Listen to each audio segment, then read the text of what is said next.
صباح الخير متابعينا.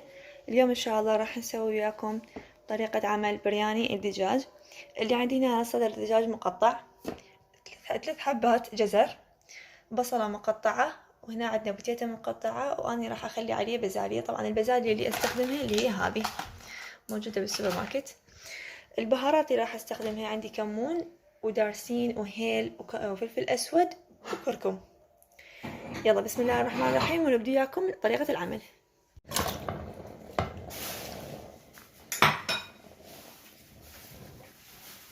راح اخلي هسه على الدجاج على النار على مود يسلق. بعد ما نزل الماي مالت الدجاج كله هسه راح اخلي زيت،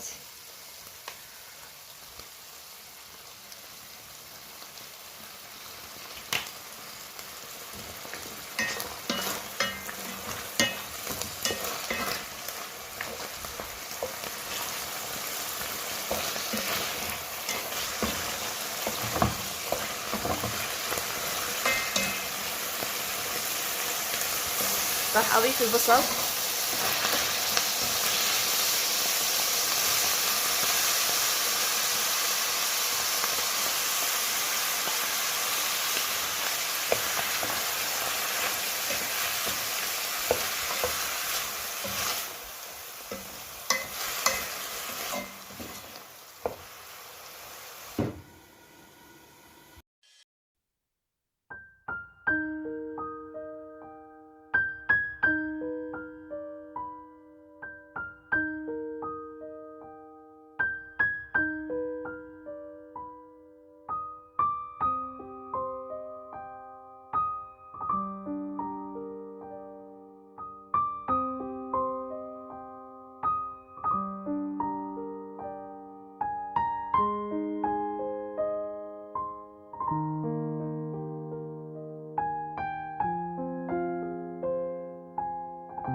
بعد ما تأكدت ان الجزر عندي استوى والبزالية راح اضيف البطاطا المقلية.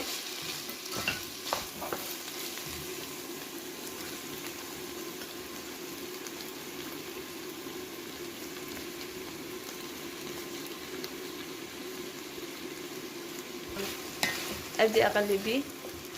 طبعا انا اثناء يعني مرحلة انه يستوي ضفت ملح. هسه راح اضيف البهارات اللي هي بهارات البرياني والهيل اخر شي. اخليه على نار هادئة وانتظر الى لحظة التقديم. بهيك شي راح يكون عندي هو جاهز وكامل.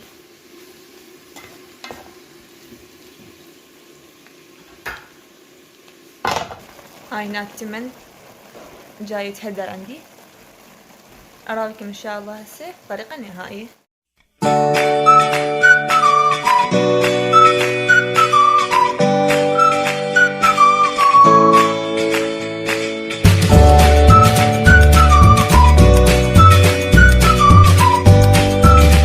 بعد ما استوى التمن وخليت الحشوية اتركه يتهدر على نار هادئة. هاي وصلنا اليوم وياكم لنهاية الفيديو. اتمنى ان شاء الله يكون نال اعجابكم. طبعا طريقة كلش سهلة، جربوها. انا قدمت هنا سلطة الخس وهذا رشاد. طبعا اليوم جبناه من البستان.